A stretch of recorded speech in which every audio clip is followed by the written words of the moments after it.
বলিউডের পরিচিত মুখ আলী ফজল শেষ করেছেন তার নতুন ছবি লাহোর 1947-এর শুটিং। এই প্রজেক্টের জন্য তিনি কয়েক মাস ধরে নানা লোকেশনে কাজ করেছেন। মুম্বাই এবং বানারসের শিডিউলও ছিল এই শুটের অংশ। ছবিটি পরিচালনা করছেন রাজকুমার সন্তোষী, প্রযোজনা করছেন আমির খানের প্রোডাকশন হাউস। ছবির গল্প ইতিহাসের এক গুরুত্বপূর্ণ অধ্যায় নিয়ে। ভারত বিভাজনের পটভূমিতে রচিত এই ছবি সানি দেওল, প্রীতি জিন্তা, শাবানা আজমি সহ আরও অনেক তারকাবহুল কাস্টিং করা হয়েছে।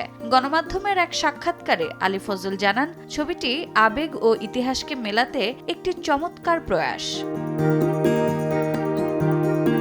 আলী ফজল আরও জানান, লাহোর 1947-এর শুট শেষ করা তার জন্য এক আবেগঘন অভিজ্ঞতা। সম্পূর্ণ ভিন্নধর্মী এ কাজটিতে ইতিহাসের সঙ্গে যুক্ত হয়ে চরিত্রের আবেগকে ফুটিয়ে তুলতে হয়েছে তার। রাজকুমার সন্তোষীর সঙ্গে কাজ করাটাও নাকি এক ধরনের মাস্টার ক্লাস ছিল আলীর জন্য।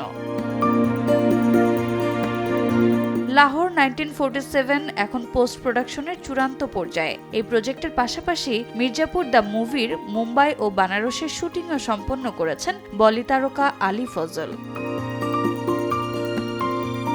রোজা চৌধুরী, সময় সংবাদ।